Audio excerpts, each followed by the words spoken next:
7 ปี 7 เดือน 7 วันสู่ป่าหิมพานต์อันไกลโพ้นเพื่อตามหาพญาช้างผู้ยิ่งใหญ่ในตำนานจะเป็นยังไงเมื่อความตายไม่อาจลบเลือนเรื่องราวในอดีตชาติได้ชีวิตของพญาช้างและการเดินทางของพรานป่าในดินแดนสุดอัศจรรย์จะสนุกสนานแค่ไหนมีเรื่องราวอะไรเกิดขึ้นบ้างเดี๋ยวมาติดตามรับชมกันครับในเรื่องราวของพญาฉัตรทันครับ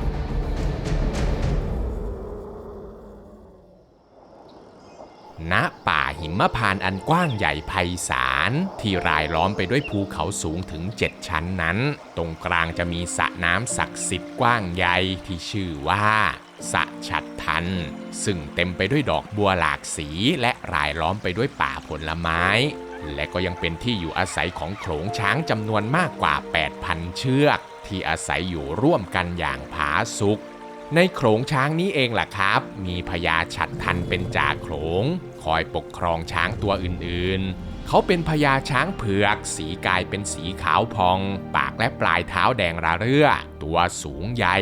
มีงายาวเปล่งรัศมี6 ประการออกมาและก็เป็นที่เคารพเกรงกลัวต่อสัตว์ทั้งหลายด้วยซึ่งพญาฉัตรทันนั้นนะครับมีมเหสี2 นางนั่นก็คือนางมหาสุพัทธา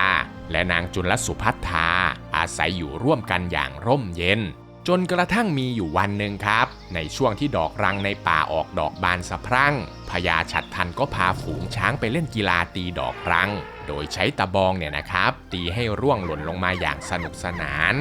ซึ่งขณะนั้นเองล่ะครับก็เกิดลมเพลมพัดพาเอาดอกรังที่ถูกตีให้ปลิวไปตกลงบนตัวของนางมหาสุพัทธาที่ยืนอยู่เหนือลม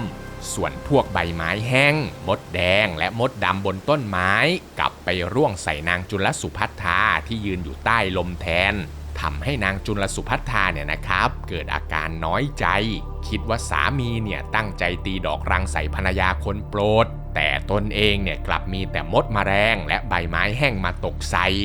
ซึ่งเธอเนี่ยนะครับก็เก็บความน้อยใจนั้นเอาไว้เรื่อยมา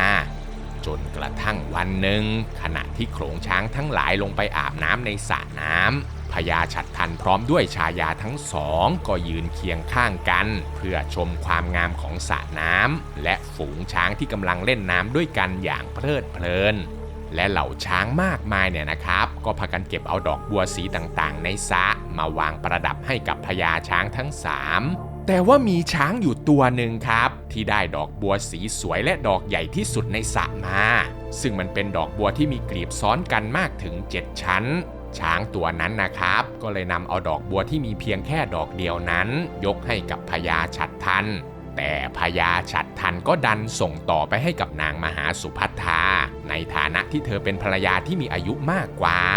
แต่เหตุการณ์นี้แหละครับมันกลับยิ่งทำให้นางจุลสุพัทธาน้อยใจมากขึ้นกว่าเดิมเพราะว่าเธอเนี่ยคิดว่าพญาฉัตรทันนั้นลำเอียงสนใจแต่ภรรยาคนโปรดเมื่อนางคิดว่าตนเองถูกละเลยไม่มีความสำคัญแล้วความน้อยใจก็กลายเป็นความโกรธแค้น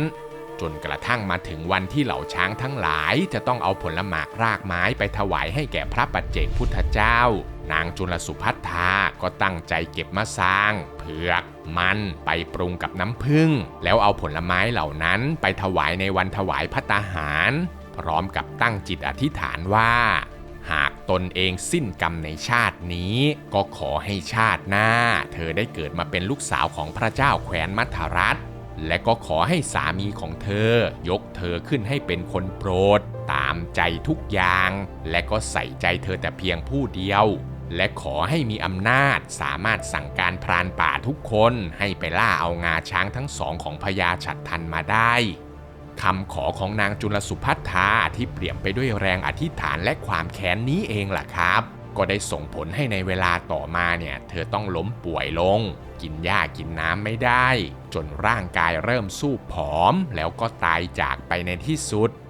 และดวงจิตของนางจุลสุพัทธาเนี่ยแหละครับก็ได้ล่องลอยไปเกิดใหม่เป็นธิดาของพระเจ้ามัทราชแห่งแคว้นมัทรัฐตามที่นางได้อธิษฐานเอาไว้เป๊ะๆและเมื่อเธอเติบโตเป็นสาวแล้วนางสุพัทธาก็ถูกส่งตัวให้ไปเป็นมเหสีของเจ้าเมืองพาราณสีกลายเป็นมเหสีคนโปรดที่ถูกตามใจทุกอย่าง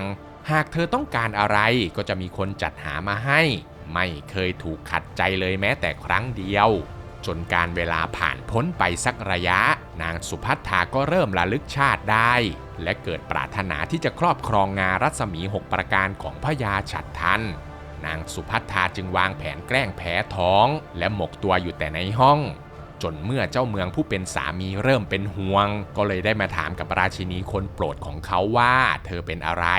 นางสุภัททาก็เอาแต่ร้องไห้และบ่นอยากจะได้งาช้างรัศมี6ประการมาครอบครองหากไม่ได้มันมาเธอก็คงจะสิ้นใจตายไปแน่ๆเมื่อเจ้าเมืองได้ยินดังนั้นก็เร่งตีค้องร้องเรียกพรานป่าทุกคนในราชนาจักรให้มาประชุมร่วมกันในทันทีซึ่งมีพรานป่ามาร่วมประชุมในครั้งนี้มากมายหลายหมื่นคนเลยนะครับแต่พอเมื่อทุกคนได้รู้ว่าหน้าที่ของตนเองก็คือจะต้องไปตัดเอางาของพญาฉัตรทันพญาช้างในตำนานก็ไม่มีใครกล้ารับอาสาเลยสักคนเดียวนะครับเพราะตั้งแต่เด็กจนโตหรือแม้กระทั่งบรรพบุรุษของพวกเขาก็ยังไม่เคยมีใครเห็นพญาช้างฉัตรทันเลยสักครั้งเมื่อเหตุการณ์เป็นเช่นนี้นางสุภัททาจึงจัดการชี้ตัวพรานด้วยตนเองซึ่งเธอเนี่ยนะครับเลือกเอาคนที่เหมาะสมและมีดวงชะตาเป็นคู่เวรคู่กรรมของพญาช้างซึ่งพรานคนนั้นก็คือพรานโสนุดรพรานป่าที่ประสบการณ์สูงและเก่งที่สุดคนหนึ่งพรานโสนุดรเนี่ยก็ดีใจมากเลยนะครับที่ได้รับงานนี้เพราะถ้าหากทำสำเร็จเนี่ยเขาจะได้รับรางวัลเป็นเงินทองมากมายในทุกๆปีและก็จะได้เป็นถึงผู้ใหญ่บ้านปกครองชุมชนของตัวเองอีกด้วย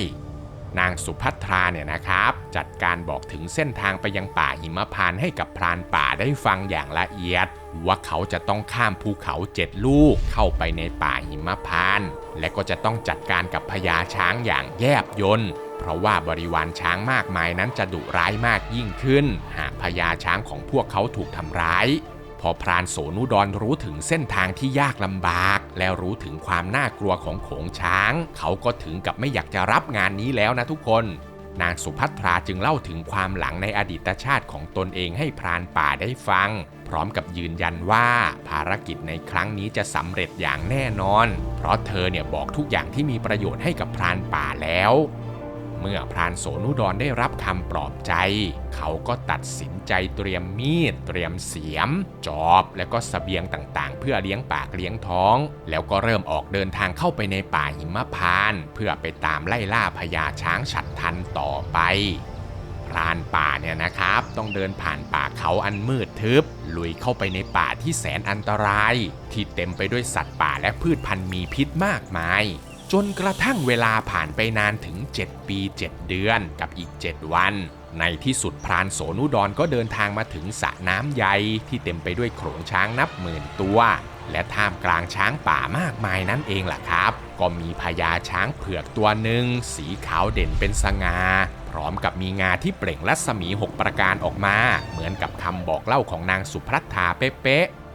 พรานโสนุดรเนี่ยไม่รอช้าครับเร่งสังเกตการและก็ขุดหลุมลึกเพื่อใช้ซุ่มยิงธนูอยู่บริเวณทางลงอาบน้ำของพญาช้างพร้อมกับห่มผ้ากาสาวพัสเอาไว้รอจนกว่าพญาช้างจะเข้ามาในจุดที่ดีที่สุดในการยิงจนกระทั่งพญาฉัตรทันเดินเข้ามาใกล้ๆพรานโสนุดรก็ปล่อยลูกศรอาบยาพิษพุ่งเข้าไปปักที่ขาของพญาช้างเต็มเสียงร้องของพญาช้างเนี่ยนะครับดังไปทั่วทั้งป่าปลุกให้ช้างบริวารทั้งหลายลุกฮือและรีบวิ่งกรูเข้ามาหาพญาช้างเพื่อตรวจสอบดูความปลอดภัยพญาช้างฉัตรทันที่ล้มลงเพราะความเจ็บปวดเขาก็หมายจะฆ่าพรานป่าให้ตายเลยนะครับแต่พอเมื่อสังเกตเห็นว่าพรานโสนุดรนั้นกำลังห่มผ้ากาสาวพัสอันเป็นธงชัยแห่งพระอรหันต์เอาไว้เขาก็ไม่กล้าที่จะทำลายพญาช้างฉัตรทันจึงรีบเอาปลายเท้าของตนเองปิดปากหลุมที่มีนายพรานแอบข้างในเอาไว้เพื่อปิดบังไม่ให้บริวารช้างที่กำลังตื่นตระหนกพบตัวพรานป่าเมื่อเหล่าช้างโขลงใหญ่มาถึงพญาช้างฉัตรทันก็เล่าเรื่องโกหกให้บริวารฟังแล้วก็บอกให้พวกเขาเนี่ยกลับไปซะเมื่อปลอดภัยแล้วพญาช้างฉัตรทันก็ยกปลายเท้าออกเพื่อเจรจากับพรานโสนุดรพรานป่าเนี่ยนะครับก็ทั้งกลัวทั้งซาบซึ้งในความเมตตาของพญาช้างก็เลยเล่าเรื่องราวภารกิจของเขาให้กับพญาช้างได้ฟัง เมื่อพญาช้างได้ยินเรื่องราวทั้งหมดแล้วเขาก็ยินดีที่จะให้พรานป่าเลื่อยเอางาทั้งสองข้างของตนเองกลับไปแต่โดยดีพร้อมกับย่นย่อระยะทางให้พรานป่าเนี่ยนะครับสามารถเดินทางกลับถึงเมืองพาราณสีได้ภายในเวลาเพียงแค่7 วันหลังจากนั้นพญาช้างฉัตรทันก็สิ้นใจตายจากไปเพราะพิษอันร้ายแรงจากลูกธนูส่วนพรานป่าโสนุดรก็เดินทางกลับบ้านไปพร้อมกับงาของพญาช้างได้อย่างรวดเร็วและปลอดภัยเมื่อกลับออกมาจากป่าหิมพานต์ได้แล้วพรานป่าก็เอางาช้างเปล่งรัศมี6 ประการไปถวายให้กับนางสุภัทรานางสุภัทราเนี่ยนะครับก็แทบจะไม่เชื่อสายตาเลยนะทุกคนว่าพรานป่าโสนุดรจะสามารถตัดเอางาของพญาช้างกลับมาได้จริงๆพรานป่าก็เลยเล่าเรื่องราวทั้งหมดให้กับนางสุภัทราได้ฟังว่าทั้งหมดนี้มันคือการเสียสละของพญาช้างที่ยอมมอบงาให้กับเขาแต่โดยดีฝ่ายนางสุภัทราที่ได้ล้างแค้นจากชาติปางก่อนแล้วเธอกลับไม่ได้พบกับความสุขจากการแก้แค้นเลยแม้แต่นิดเดียวนะทุกคนเนื่องจากเธอกลับมาระลึกถึงความรักที่มีต่อพญาช้างฉัตรทันและก็เสียใจกับสิ่งที่เธอกระทำลงไปอย่างมากนางสุภัทราเนี่ยนะครับเอาแต่คร่ำครวญถึงสามีช้างนอนกอดงาของพญาช้างอยู่ทุกวันจนสุดท้ายเธอก็ตรอมใจตายจากไปในที่สุดค่ะและทั้งหมดนี้นะครับก็คือเรื่องราวของพญาฉัตรทันพญาช้างผู้ยิ่งใหญ่แห่งป่าหิมพานต์ที่ผมได้นำเอามาฝากทุกคนในวันนี้นะครับหากมีข้อมูลตรงไหนผิดพลาดหรือตกหล่นตรงไหนไปเนี่ยผมและทีมงานต้องกราบขออภัยทุกคนด้วยนะครับถ้าเพื่อนๆชอบคลิปแบบนี้ก็อย่าลืมกดไลค์กดติดตามแล้วก็แชร์คลิปนี้ออกไปเพื่อเป็นกำลังใจให้กับผมและทีมงานด้วยนะครับหรือเพื่อนๆคนไหนอยากจะสนับสนุนมากกว่านี้ก็สามารถสมัครเข้ามาเป็นสมาชิกแบบรายเดือนหรือจะส่งเป็นซุปเปอร์แตงเข้ามาเป็นกำลังใจให้กับพวกเราได้นะครับคลิปหน้าอยากจะฟังเรื่องราวเกี่ยวกับอะไรก็คอมเมนต์เอาไว้ได้เลยนะครับผมอ่านทุกคอมเมนต์แน่นอนครับสำหรับคลิปนี้ก็มีเพียงเท่านี้เนาะแล้วเจอกันใหม่คลิปวิดีโอหน้าครับผมสวัสดีครับบ๊ายบาย